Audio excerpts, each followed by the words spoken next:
오케이.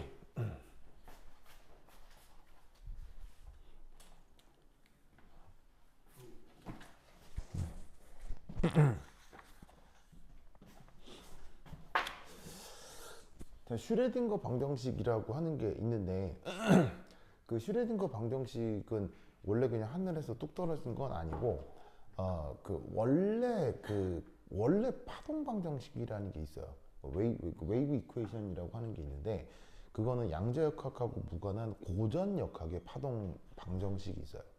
예를 들면 바다에서 바람 불면 이렇게 막 파도 생기잖아요. 그 파도가 그 웨이브의 한 형태인데 그런 녀석들에 대한 성격을 표현하는 고전역학적 방정식이 있어요. 그래서 그 고전역학적 방정식을 가져다가 양자역학에 쓴 게 그게 슈레딩거 방정식이어서 사실은 슈레딩거 방정식도 독창적인 건 아니에요. 그래서 다 남이 해놓은 거 보고 이 사람도 약간씩 변형해가지고 하는 거거든요. 그래서 이제 그때 그 방정식을 도입하는 미분 방정식 계산이 있는데 그 미분 방정식 계산에 대해서는 내가 볼 때는 시험에 나온 적이 없어요. 뭐 나오지도 않을 거고. 그래서 그냥 결론만 우선 덜렁 보면 그래서 이제 가장 중요한 소식이 바로 이게 되겠죠? 이게 되겠죠? 그래서 이제 여기서 이제 재밌는 게 바로 이제 여기에 있는 H라고 하는 게 있는데 이의 이름이 바로 해밀토니안 오퍼레이터죠. 그래서 이 해밀토니안 오퍼레이터 같은 경우 이제 어떻게 표현을 할 수가 있냐면 H라고 쓰고 마이너스 2n분의 H바 제곱 맞지? 네. 오랜만에 와서 이것도 가물가물하네.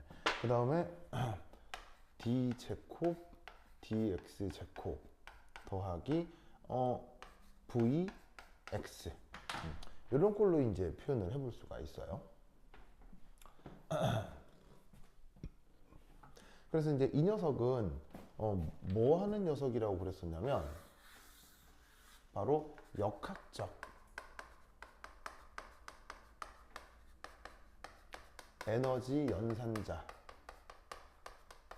했죠. 그래서 파동함수에서 나타나는 역학적 에너지를 구하는 연산자를 해밀토니안 오퍼레이터라고 했다 이런 말이지. 그래서 여기 보시면은 그럼 역학적 에너지는 무슨 에너지하고 무슨 에너지예요? 운동 에너지하고 위치 에너지죠. 그래서 여기 보시면 앞에 있는 이 부분이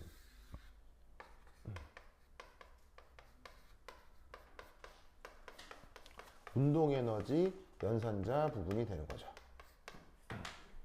그럼 이제 뒤에 있는 건 뭐냐? 얘는 위치 에너지 연산자가 돼요.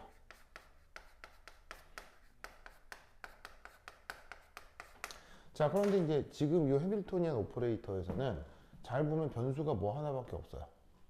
변수가 x 하나밖에 없죠. 그래서 얘는 이제 뭐냐면 1차원, 원 디멘전 세상에서 적용할 수 있는 해밀토니안 오퍼레이터인 거죠. 자, 그러면 이제 우리가 살고 있는 세상은 3차원이죠.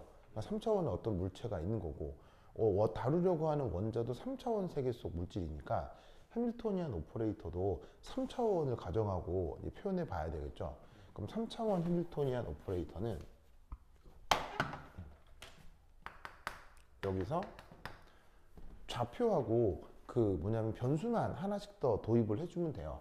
그래서 이제 3차원 같은 경우는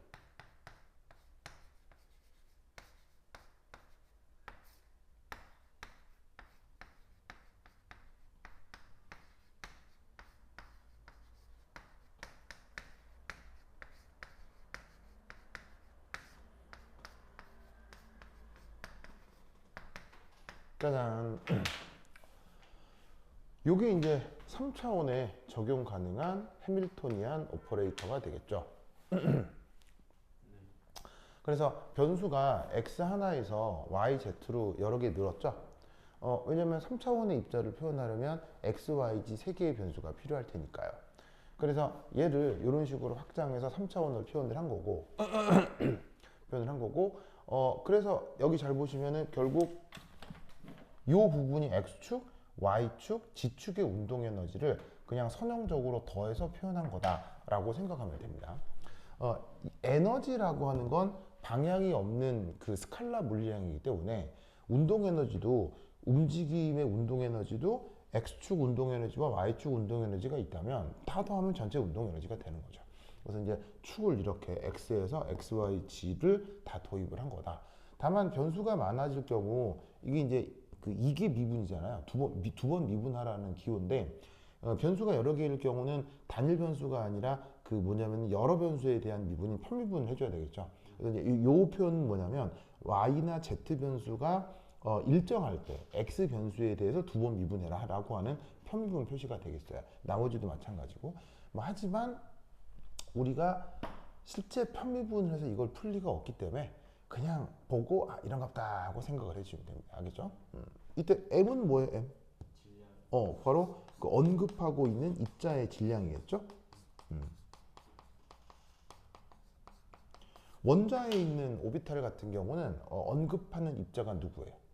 전자죠. 그래서 이제 전자 질량에 넣으시면 되고 h는 플랑크 상수죠. 플랑크 상수를 2파이로 나눈 값이고 어쨌건 다 상수.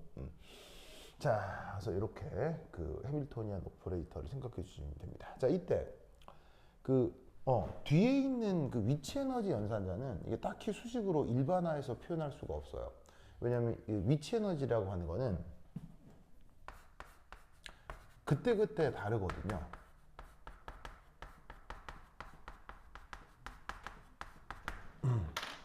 그래서 위치 에너지라고 하는 거 사실은 고전역학적으로도 배워본 적 있죠. 그럼 예를 들면 위치 에너지 뭐 예를 들어서 m, g, h 이런 위치 에너지도 있잖아요. 그 다음에 뭐 마이너스 g r분의 m1, m2 이런 것도 있고요. 이런 건 만류인력이잖아요. 그 다음에 용수철 같은 경우는 2분의 1 kx 제곱 뭐 이런 식으로 고전역학으로 따져도 그 뭐냐면은 그 위치 에너지는 여러 가지이기 때문에 상황에 따라 달라질 수 있어요. 그래서 다루고 있는 시스템이 뭐냐에 따라서 요 자리가 달라집니다. 그러면 이런 표현, 이런 표현, 이런 표현에 대한 그 해당하는 그 오퍼레이터가 있겠죠. 그거 다 있어요. 다 있는데 그걸 몰라야 된다 이거지. 왜냐면 이걸 실제로 계산을 할 건 아니니까. 그래서 그거는 나중에 이제 배워보도록 하자 이런 말이죠. 다만 차이가 있다면 그 1차원에서 3차원으로 확장이 되었다 이렇게 생각을 해주면 됩니다. 자, 이때 아무래도 이렇게 나타내는 게 편해요, 불편해요? 뭐 귀찮잖아요. 불편하다기보다는 똑같은 방식을 x, y, z 세 번을 막 똑같이 써야 되니까. 그래서 이때 얘를 어떻게 표기하냐면 축약 표현으로다가 마이너스 2n분의 h바 제곱 짜잔 이렇게 씁니다. 그냥 이렇게 써. 이렇게. 그래서 이때 여기 보시면은 요거 각각의 변수를 두 번 미분해 가지고 선형적으로 더하는 거. 걔를 그냥 이렇게 치환해. 이렇게 치환해. 그래서 앞으로 이런 식의 표현을 종종 많이 보게 될 겁니다. 그렇죠? 그래서 얘 또 이름이 있어요. 그러니까 얘 이름을 뭐라고 부르냐면 얘 이름 뭐라고 하죠? 5가지. 기억나요? 얘 이름이 뭐냐면 델 스퀘어라고 해요. 델이라고 합니다. 델. 스퀘어의 뜻은 이게 제곱을 스퀘어라고 하죠. 근데 여기서의 스퀘어는 진짜 산술적 스퀘어 제곱을 얘기하는 게 아니고 이제 두 번 미분함을 이렇게 그 제곱처럼 이제 시각적으로 표현하는 거죠. 그래서 이제 앞으로 여러분들이 보게 될 해밀토니안 오퍼레이터의 수리적 구성은 이렇게 표현된다라고 생각하면 됩니다. 위치 에너지도 x, y, z 전체를 그냥 v 이렇게 이제 확 줄여 써버리는 거예요, 그렇죠? 자, 그다음에 이제 두 번째 저기서 나타나는 중요한 사항 파이. 자, 파이가 이제 뭐냐면 그 유명한 웨이브 펑션이죠.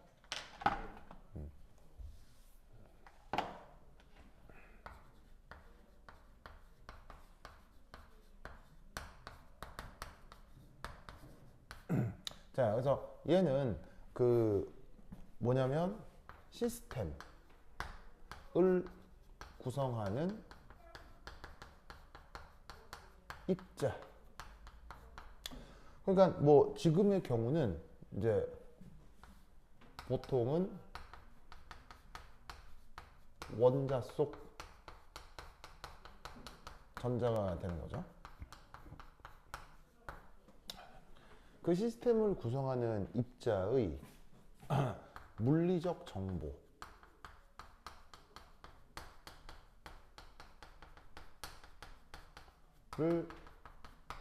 포함하는 함수입니다.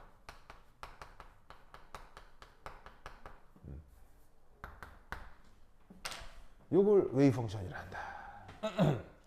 무슨 말씀인지 아시겠죠? 웨이브 펑션이라 한다. 그리고 웨이브 펑션은 놀라웠게도 이게 뭐냐면 그 원리적으로 무슨 함수라고 했죠? 그러니까 이제 이런 지리한 계산을 하는 거예요. 막 계산을 해서 나온 결과, 저 파동 함수는 그래서 결론적으로 무슨 함수가 된다고 했죠?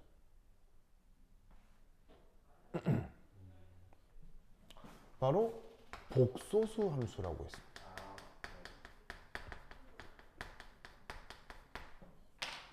복소수 함수. 복소수를 영어로 뭐라고 해요? 들으면 알 것 같아요. 네. 컴플렉스 넘버라고 합니다. 네, 어려운 숫자 뭐 이렇게 얘기를 합니다. 그래서 그 웨이브 펑션은 그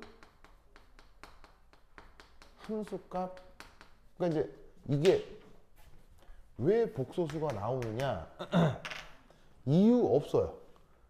그러니까 마치 뭐처럼 생각하면 되냐면 그 이세돌 구단이랑 바둑 떴던 프로그램 알죠? 네, 알파고. 걔가 어느 위치에 어떤 수를 두는지 이유가 있어요? 있겠죠. 있지만 인간이 알 수 있어요? 못해요. 그 추적하기 굉장히 힘들죠. 그런 거예요. 왜냐면 AI가 하는 게 정말 수없이 많은 경험과 계산을 통한 결과이기 때문에 그걸 인간한테 얘기해 주기가 어렵다고요. 이것도 마찬가지예요. 이걸 풀어야 되거든요. 그래서 한참 풀다 보면 이게 왜 그런지도 모르고 그냥 계산만 하는 거예요. 나온 결과가 이거라서 왜 그래야 되는지에 대한 정성적 이유를 설명하는 건 불가능해요. 그래서 그냥 그런 거 없다, 복소수 함수가 없다 생각을 한다면 중요한 건 그 함수값 스로 그 함수값의 물리적 의미는 없어요. 이게 이제 웨이브 펑션이 갖는 중요한 성격 중에 하나겠죠?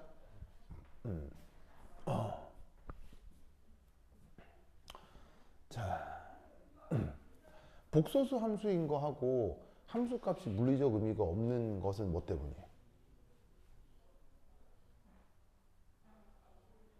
웨이브 펑션이 복소수 함수인 것과 물리적 해석을 못하는 것. 복소수가 크기 비교가 안 돼서. 그렇죠.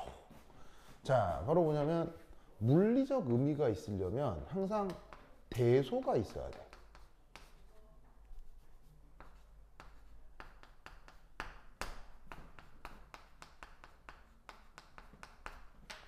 그 크고 작음이 있어야 한다는 얘기죠.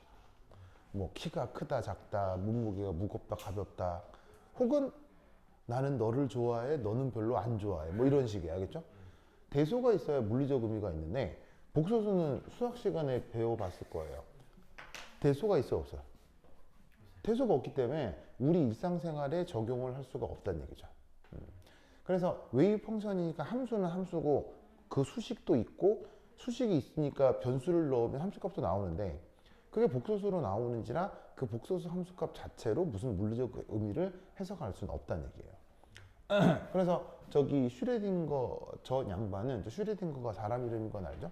그 양반은 이 자기가 개발해 놓은 파동 함수 역시 파동 함수의 함수값으로 이 뭐냐면은 실제적인 의미를 해석하는 것에 대해서 굉장히 부정적이었어요.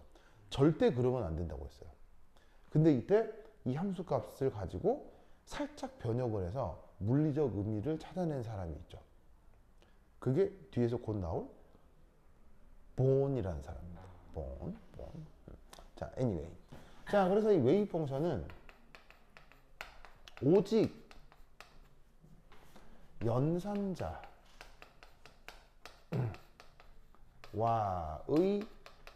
계산 결과 등장하는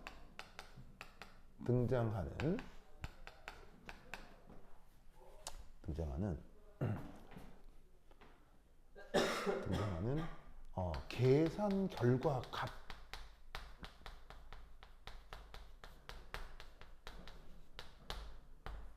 값으로만 물리적 해석을 해야 합니다.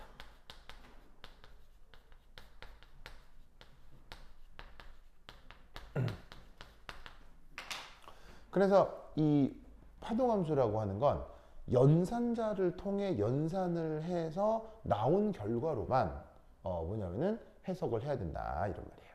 무슨 말이겠죠? 그래서 뭐 예를 들어 뭐 이런 생각을 할 수도 있어요. 예를 들어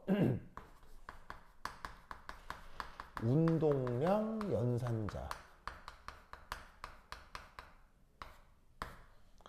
자, 여기에 있는 연산자라고 하는 게 어떤 계산 방식이에요. 뭐 구체적으로 다 알 필요도 없고 왜냐하면 실제로 계산하지는 않을 테니까요. 그럼 그거를 여기에다가 파동함수에 연산을 해요. 그러면 어떻게 되냐면 그것의 운동량이 계산이 되고 다시 원래의 파동함수꼴로 돌아오게 되어 있거든요. 저 파동법 형식이. 그래서 어떻게 되냐면 파동함수는 물리적 의미가 없는데 거기에 연산자를 걸어주면 원하는 물리량과 파동함수로 원래 꼴로 돌아오게 되는 거예요.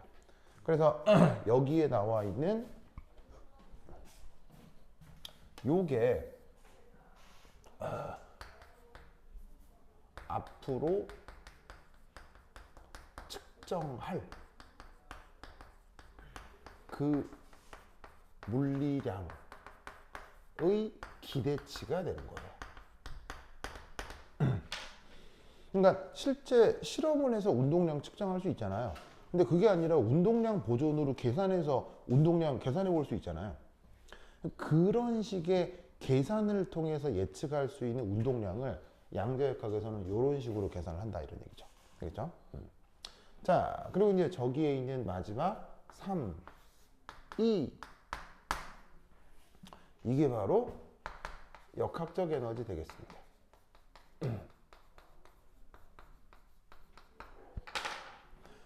자, 해밀토니안 오퍼레이터가 뭘 알아내는 역학적 오퍼레이터라고 했죠? 역학적 에너지를 알아내는 오퍼레이터라고 했죠? 그러면 여기에 있는 이 논리 그대로 이 자리에다가 역학적 에너지 연산자를 걸면 파동함수랑 연산이 돼서 여기가 역학적 에너지가 되는 거라고. 그래서 그 수식을 지금 이렇게 쓴 거다 이런 말이지. 여기에 나와 있는 요 E가 요거고 요게 그 시스템에 있는 그 입자의 역학적 에너지를 의미한다. 그래서 그렇게 되도록 수식을 구성해 놓은 걸 슈레딩거 방정식이라고 해요. 알겠죠?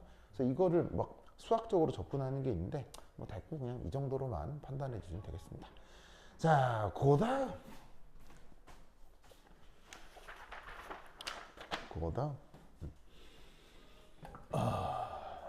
자, 해줄게요. 군단이네. 해줄게요. 자, 보자.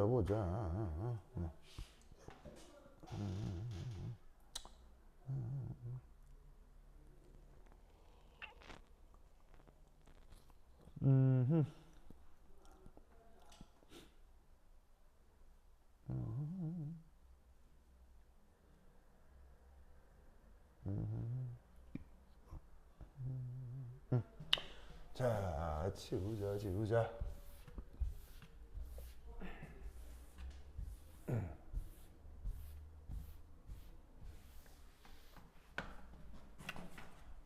오답 5.2.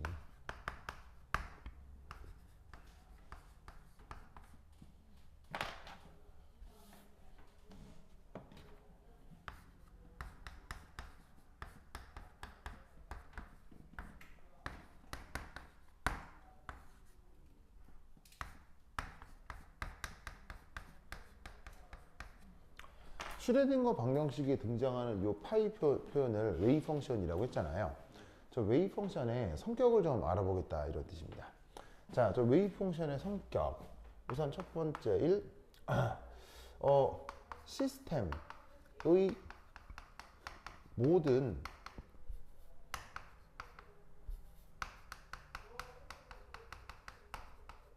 정보를 가지고 있다고 했죠. 뭐 그 정보라는 게 뭐 그냥 정말로 물리적으로 맨날 듣는 뭐 그런 정보들이에요. 예를 들면 뭐 그 입자의 위치라거나 아니면은 뭐 운동량이라거나 뭐 에너지라거나 이런 이제 모든 정보를 가지고 있는 것이 파동함수다. 근데 이제 파동함수를 이제 어떻게 또 그 성격을 부여하냐면 얘는 well defined function으로 정의합니다. well defined function. 자, well defined function을 어떻게 번역하죠? 수학 시간에 들어봤을 텐데. 이건 이제 전문 용어입니다. well defined function. 수학 전문 용어입니다. 바로 잘 정의된 함수 이렇게 번역하거든요. 정말이에요. 번역은 잘 정의된 함수. 잘 정의된 함수 너무 말이 길어서 뭔가 싶겠지만 그 수학에서 사용하는 진짜로 전문 용어입니다. 그럼 잘 정의된 함수 얘는 뭐냐면 바로 무한번 미분 가능합니다.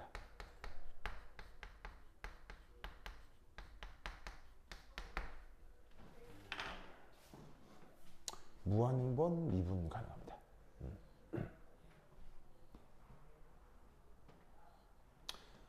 그럼 왜 저래야 되느냐? 저래야 될 이유는 없어요.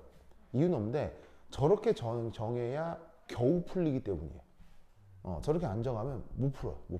못 풀어서 저렇게라도 해야 풀리니까 제가 저렇게 정한 거예요. 사람들이겠죠.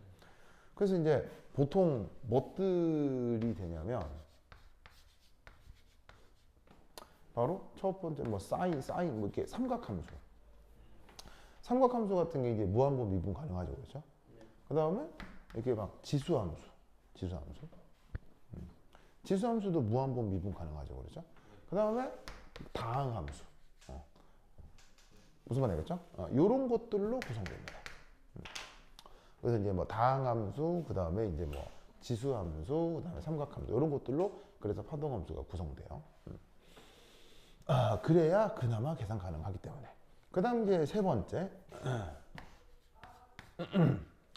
이게 또 이제 재밌는데 이게 이제 어떻게 되냐면 이 파동함수는 0으로 수렴해야 됩니다.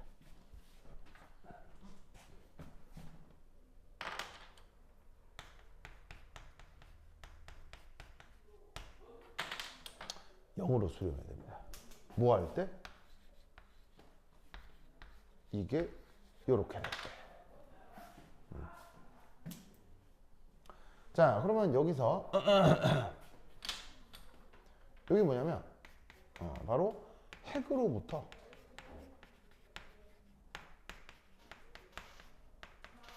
전자까지 거리입니다.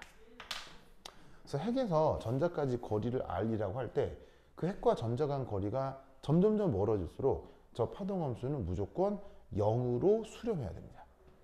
그런 성격을 가져야 됩니다. 쟤는 뭔가 이유가 있는데 저 이유는 뒤에서 다시 한번 말씀드릴게요. 그래서 이런 성격들을 갖는 게 파동함수의 수리적 성격입니다. 그래서 이거 알아두시고 그럼 이제 이게 누구랑 연결이 되냐면 바로 그 유명한 요걸로 연결이 됩니다. 여기 줄게요. 좀 더. 질서.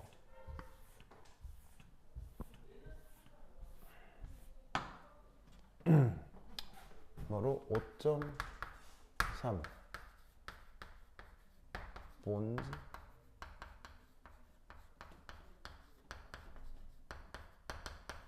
이렇게.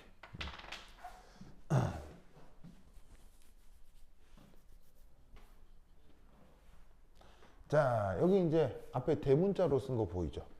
바로 사람 이름입니다. 원래 풀네임은 막스 본이라고 하는 사람입니다. 그러니까 당연히 어느 나라 사람이겠어? 독일. 그러니까 이제 국적은 오스트리아인가 뭐 그런데 독일계죠, 독일계. 그래서 이제 그 뭐냐면 막스 본이라고 하는 사람의 인터프리테이션이라고 하는데 이게 이제 우리말 번역은 해석. 그래서 이제 우리말로는 본의 해석 이렇게 이제 번역을 하고, 자 이게 이제 뭐냐?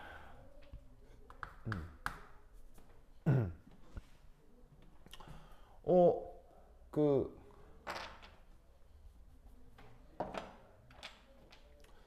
앞선 내용 중에 뭐가 있었냐면 파동함수 파이는 본질적으로 무슨 함수라고 했죠? 복소수라고 했죠.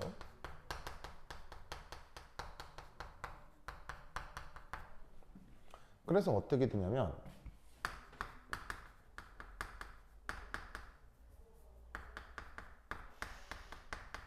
그 함수 값에 의미가 없다.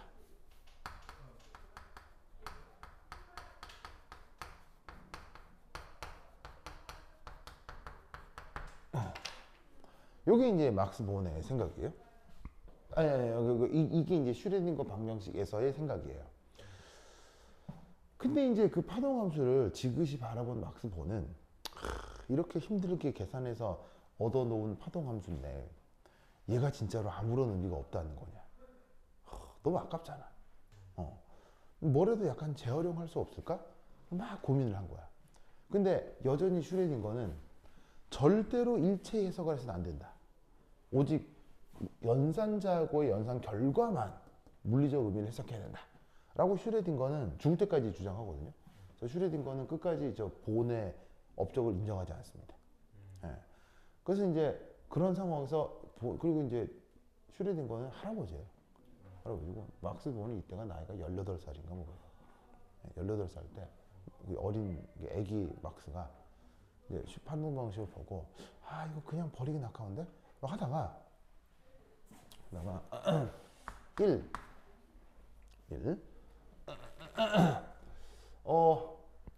파동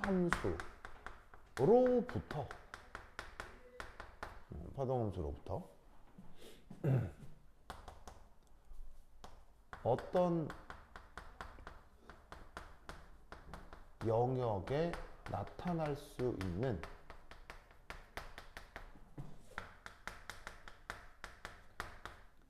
그 입자의 존재 확률을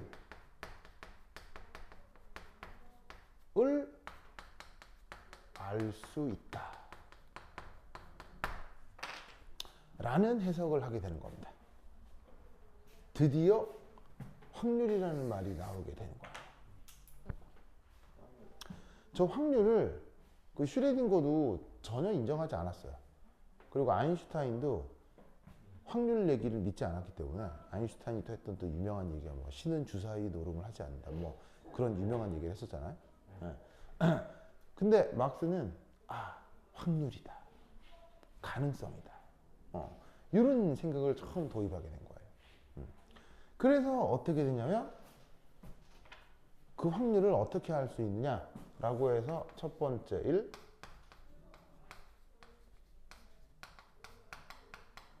probability density function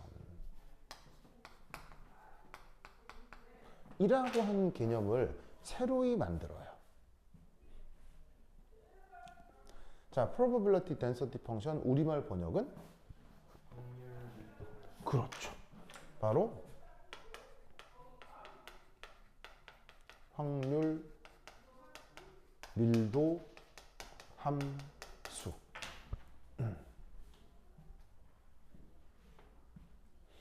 확률 밀도 함수. 그걸 어떻게 정하느냐? 요렇게.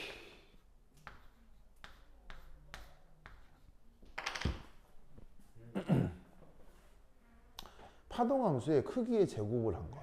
그걸 확률 밀도 함수라고 하는 거예요. 그래서 이 확률 밀도 함수는 그럼 당연히 얘는 크기의 제곱이니까 실수겠어요, 허수겠어요? 실수겠죠. 실수고 양수겠어요, 음수겠어요? 양수겠죠.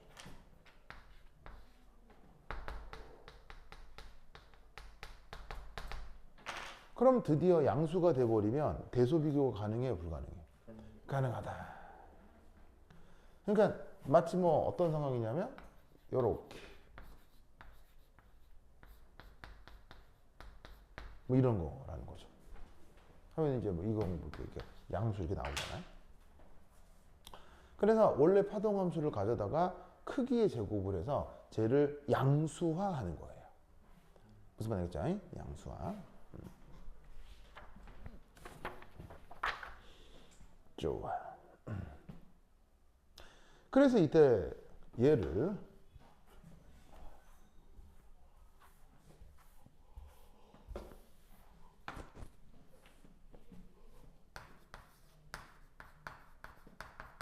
어떤 영역에 나타나는 어떤 영역에 나타나는 입자의 존재 확률 표현.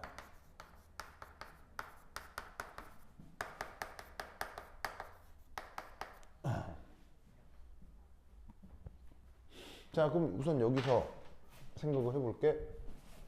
어떤 영역이라는 게 몇 차원 영역이겠어요? 3차원. 우리가 사는 세상이 3차원이니까 3D 영역이 되겠죠. 그럼 그 3D 영역을 이걸 이제 어떻게 표현하겠냐는 거예요. 그럼 그 3D 영역을 예를 들어서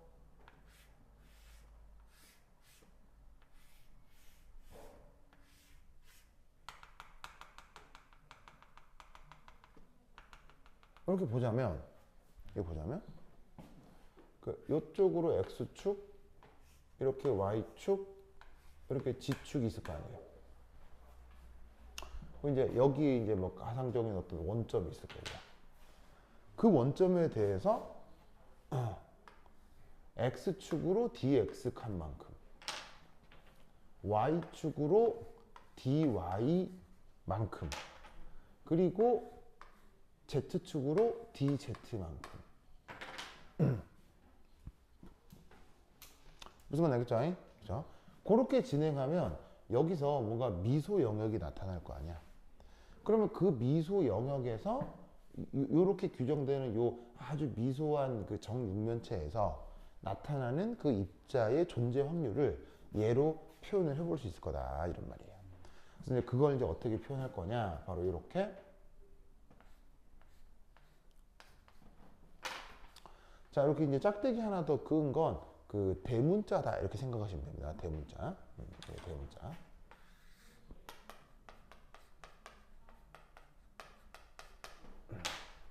자, 대문자 P예요. 대문자 P. 그러면 P는 뭐 줄임말이냐면 여기에 있는 probability, 확률을 줄임말입니다.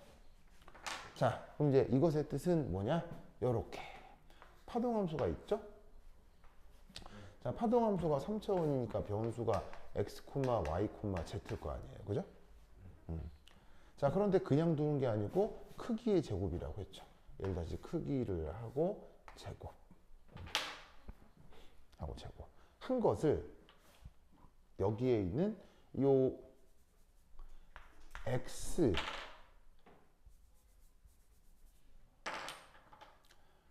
y, z 이 변수들에 대해 자, 인티그럴 x1에서 x2까지 x에 대해서 적분을 하는 거야. 이때 y하고 z는 상수로 두고, 그러면 이런 식의 적분을 정적분이라고 하지. 그럼 정적분을 하면 정적분이 완료가 되면 언급하고 있는 그 변수는 남아있어 사라져. 정적분을 해버리면. 네. 변수가 사라지지. 네. 그럼 이제 x에 대해서 적분을 해버렸으니까 적분 결과 x가 끝나버릴 거 없어질 거 아니야. 그럼 y하고 z 변수가 남겠지? 그럼 그 상태에서 다시 또 얘를 y1에서 y2까지 y에 대해서 또 정적분을 하는 거야. 그렇게 되면 이제 y 변수도 정적분 결과 이제 다 사라져 버리고 어떤 숫자로만 남겠지. 그러면 z 변수 남아 있잖아. 그거를 다시 최종적으로 z1에서 z2까지 짜잔 이런 식으로 적분을 하는 걸 얘기하는 거예요.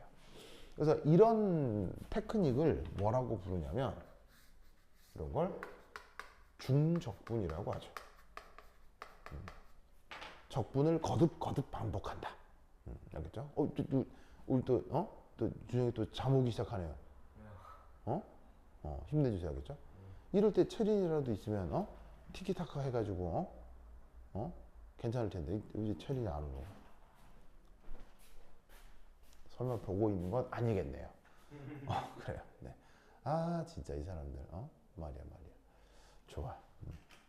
슈민이도 안 오고 말이야. 오늘 시간대가 애매해서. 아 그래요? 다들 어디 가나? 5시부터 7시 사이에 학교 들어갈 수 있는데. 아 진짜로요? 저 빼고 다 응. 여기 주변에 안 사니까. 오. 보통 저 원래 일요일 수업 할 때는 그렇죠.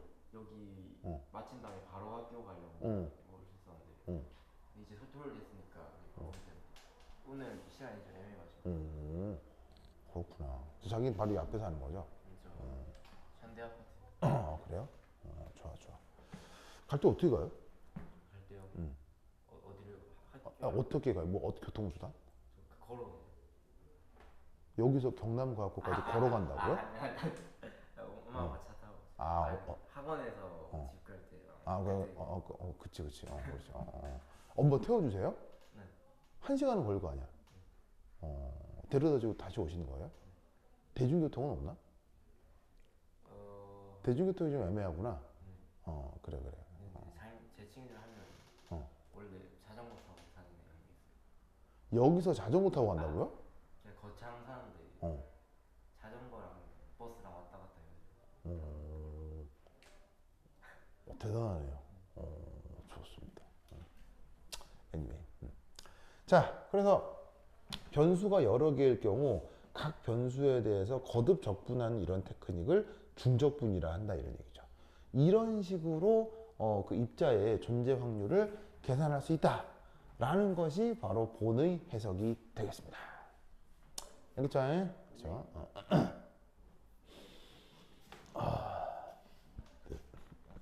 자, 근데 이렇게 적분을 변수에 따라서 이렇게 인티그럴 이렇게 표현하는 게 아무래도 편해요? 상당히 불편해요? 불편하잖아요. 그래서 얘를 실제 표기할 때는 어떻게 표기하냐면 이렇게 표기합니다. 인티그럴 한 다음에 첫 번째 경계에서 그 다음 경계까지 그냥 얘를 이렇게 표현한다라는 겁니다. 그래서 여기서 희한한 표현 하나가 나왔는데 요거 d타우라는 표현 있죠? 이게 뭘 줄임말이냐면 이걸 줄임말입니다. 그래서 x에 대한 적분, y, z에 대한 적분 기호를 각각 dx, dy, dz로 표현할 수 있는데 그걸 한꺼번에 이렇게 표현을 한다 이런 얘기죠. 그래서 이때 얘 이름을 최적소 근데 그냥 뭐냐면 중적분 기호입니다.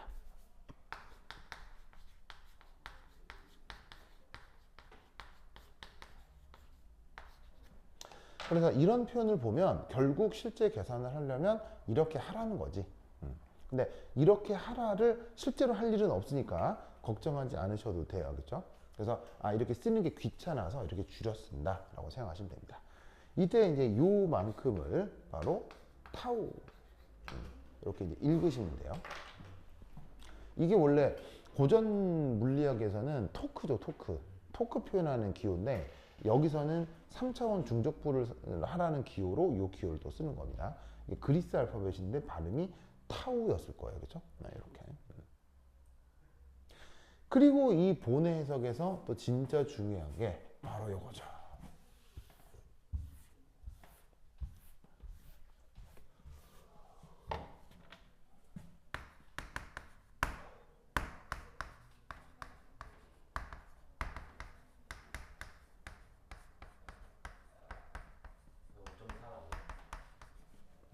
어, 5.3에서 두 번째 이 본액의 해석에서 진짜 중요했던 게 뭐였습니까? 기억이 납니까? 본의 해석에서 가장 또 중요한 내용 중에 하나.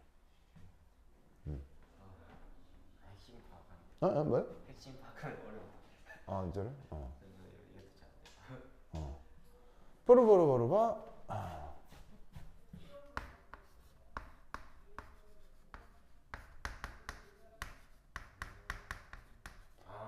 노멀리제이션이었죠?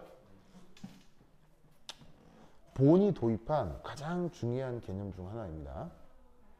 자, 노멀리제이션 우리말 번역? 그렇지.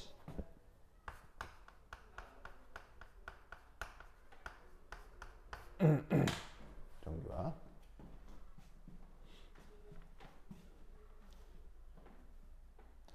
자, 정규화 이게 뭐냐? 본은 이런 생각을 했어요. 모든 파동함수는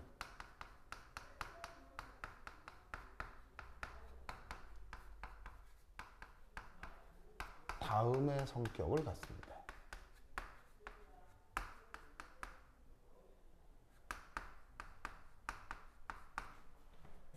이거 해부 이거 맞죠? 같다 이거 맞죠?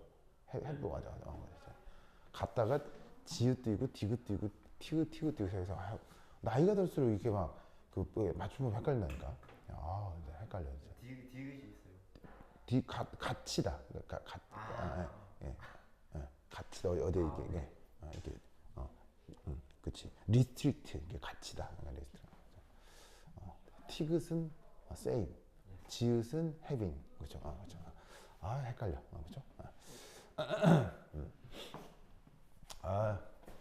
자, 어떤 성격을 갖느냐 이겁니다.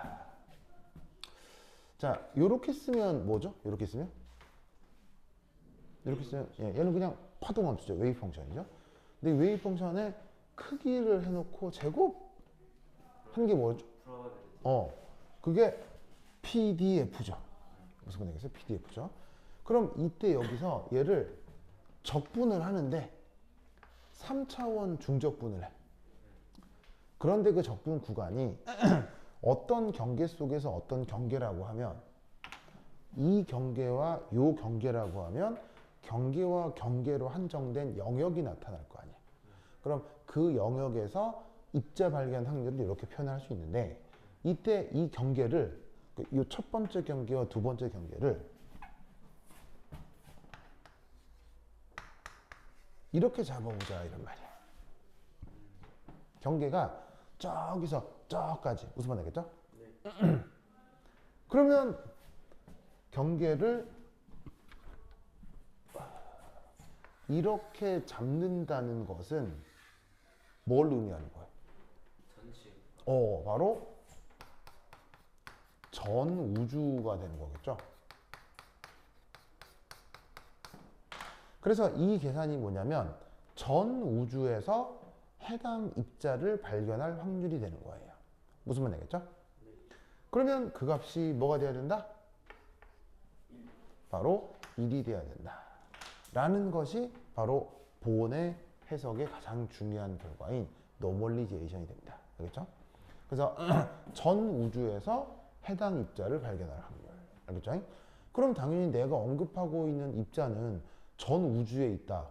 뭐 틀린 말이에요. 당연한 얘기예요.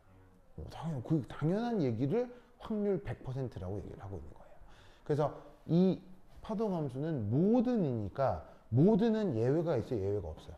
예외가 없죠. 그래서 여기서의 파동함수는 언급하려고 하는 그냥 간단한 상자 속 입자에서의 파동함수여도 그렇고 원자 오비탈도 그렇고 분자궤도 함수도 그렇다 이런 얘기예요. 아시겠죠? 그래서 이런 성격을 갖는 개념을 노멀리제이션이라고 한다.